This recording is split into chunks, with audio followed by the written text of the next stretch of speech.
Hello दोस्तों, स्वागत है आपका लीगल गुरु में। दोस्तों, जब पति पत्नी के बीच में दूरियां बढ़ जाती है तो नौबत तलाक की आ जाती है।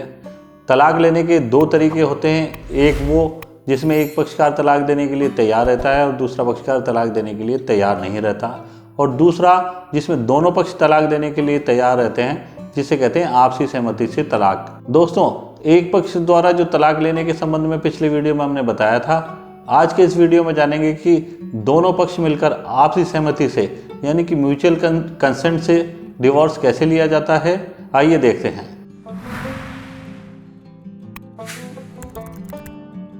धारा 13 में बताया गया है कि विवाह के दोनों पक्षकार मिलकर विवाह विच्छेद की डिग्री के द्वारा विवाह विघटन के लिए अर्जी इस आधार पर पेश कर सकेंगे कि वह दोनों 1 वर्ष या उससे अधिक समय से अलग रह रहे हैं और अब आगे वो एक साथ नहीं रह सकते हैं, तथा वे इस बात के लिए सहमत हो गए हैं कि विवाह का विघटन कर दिया जाए। अर्जी के पेश किए जाने के 6 माह पश्चात और 18 माह पूर्व यदि पक्षकारों के द्वारा पेश प्रस्ताव पर किसी भी पक्षकार द्वारा अर्जी वापस नहीं ली जाती है तो न्यायालय पक्षकारों को सुनने के बाद और ऐसी जांच करने के बाद जैसा वो ठीक समझे, उसे लगता है कि विवाह अनुष्ठापित हुआ है और अर्जी में दिए गए कथन सही हैं तो ये घोषणा करते हुए विवाह विच्छेद की डिग्री पारित करेगा कि डिग्री की तारीख से विवाह विघटित कर दिया गया है।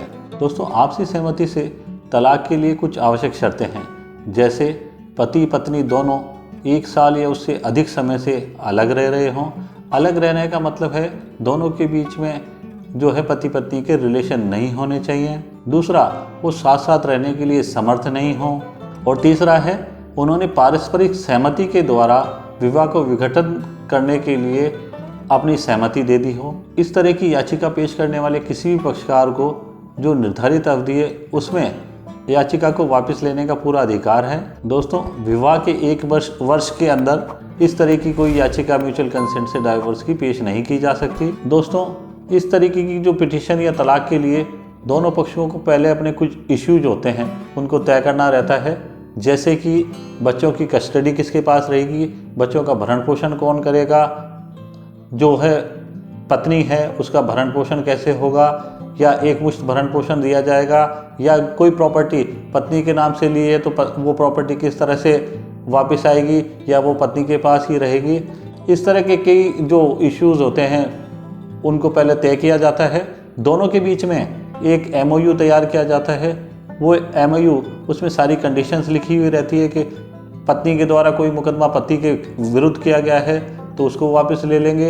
एक मुश्त भरण पोषण की जो राशि दी जा रही है वो चेक के द्वारा दी जा रही है या नगद दी जाएगी या DD के माध्यम से दी जाएगी, उसकी कंडीशन लिखी रहती है। बच्चों की कस्टडी के बारे में लिखा जाता है। तो सबसे पहले एक MOU तैयार किया जाता है। अब दोनों पक्षों की जो इश्यूज थे वो पूरे सेटल हो गए हैं। दोनों पक्षों की ओर से म्यूचुअली एक ही पिटीशन तैयार की जाती है। उसमें दोनों पक्षों का नाम होता है, उसमें शादी की तारीख लिखी जाती है कि कब शादी हुई थी, उसके बाद में वो कब से अलग रह रहे हैं, और उसमें बाकी जो उनकी कंडीशंस होती है वो सारा लिखा जाता है कि उनके बीच में बच्चे हैं तो बच्चों का मेंटेनेंस किस तरह से होगा, बच्चों की कस्टडी किसके पास रहेगी, अगर कोई केस कर रखा है तो वो केस विड्रॉ कर लिए गए हैं, ये सारी चीज़ों का उसमें मेंशन किया जाता है। इसके अतिरिक्त दोनों ये लिखते हैं कि तलाक के संबंध में दोनों की आपसी सहमति है। इस याचिका को तैयार करने के बाद दोनों पक्षों की उस पर फोटो लगती है और साथ में उसके एक शादी का कार्ड लगता है। अगर विवाह का पंजीयन कराया गया है तो पंजीयन की जो मैरिज रजिस्ट्रेशन की कॉपी होती है वो साथ लगती है। दोनों पक्षों के एफिडेविट लगते हैं और जो समझौता उन्होंने किया है, अलग से जो एग्रीमेंट तैयार किया है, उसकी भी एक कॉपी साथ में लगती है। दोनों पक्षों को जाकर फैमिली कोर्ट में इस याचिका को पेश करना होता है। पहली सुनवाई पर ऑफिस रिपोर्ट वगैरह होती है।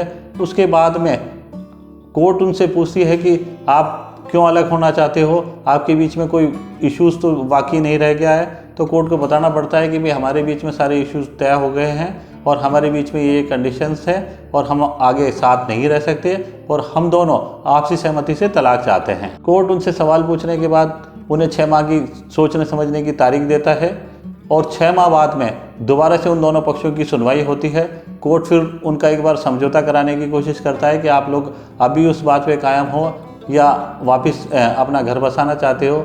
जब दोनों पक्ष कहते हैं कि नहीं, हम लोग अलग ही होना चाहते हैं, हम एक साथ नहीं रह सकते, तो फिर कोर्ट दोनों पक्षों के बयान लेकर और बाकी सारी जांच करके कोर्ट उसकी जो विवाह विघटन है उसकी डिग्री पारित कर देता है और दोनों पक्षों को उस तलाक की एक एक कॉपी दे देता है। दोस्तों, वैसे तो आपसी सहमति से तलाक के लिए कम से कम 6 महीने का समय लगता है, लेकिन सुप्रीम कोर्ट ने अपने एक जजमेंट में अमरदीप सिंह बनाम हरवीन कौर 2017 में 6 महीने के समय को वेव्ड ऑफ करने के संबंध में जजमेंट दिया है। उसमें बताया गया है कि यदि पक्षकार 1.5 साल यानी 1 साल ये और 6 माह उससे पहले से भी अलग रह रहे हैं और दोनों के बीच में कई बार काउंसलिंग हो चुकी है, लेकिन उनका दोबारा से साथ रहने का मकसद नहीं है या नहीं रहना चाहते हैं, तो ऐसे मामलों में 6 महीने के समय की ज़रूरत नहीं है। उन्हें जो पहला मोशन है, अब जो याचिका पेश करते हैं, उसके बाद में दोनों पक्ष मिलकर 1 सप्ताह बाद में कोर्ट में एप्लीकेशन मूव करेंगे। उस एप्लीकेशन पर कोर्ट सुनवाई करके उनको जल्दी हियरिंग की तारीख देगा और तारीख देने के पश्चात में उनकी तलाक की डिग्री जो है वो पारित कर देगा। यानी कि इस जजमेंट के बाद में दोनों पक्षकार जो हैं उनको 6 महीने नहीं लगेंगे। अगर काफ़ी लंबे समय से वो अलग रह रहे हैं, 1.5-2 साल से अलग रह रहे हैं और उनके बीच में किसी तरह की कोई संभावना नहीं है, दोनों पक्षकार जाके कोर्ट में ये कहते हैं कि नहीं साहब, हमारा तो घर बस ही नहीं सकता, हमने काफ़ी राजीनामे की कोशिश कर ली, तो वो ये एप्लीकेशन लगा सकते हैं। कोर्ट उनकी एप्लीकेशन पर सुनवाई के बाद में 6 माह की तारीख को नज़दीक कर देगा और दोनों का जो तलाक है वो 6 माह से पूर्व ही कर देगा। यानी कि 7 दिन बाद एप्लीकेशन लगाएंगे और उस पर सुनवाई की, यानी कि 10-15 दिन के अंदर अंदर दोनों पक्षों का तलाक हो जाएगा। तो दोस्तों, आज का ये वीडियो आपको कैसा लगा? पसंद आने पर लाइक और शेयर करें और वीडियो देखने के लिए चैनल को सब्सक्राइब करें।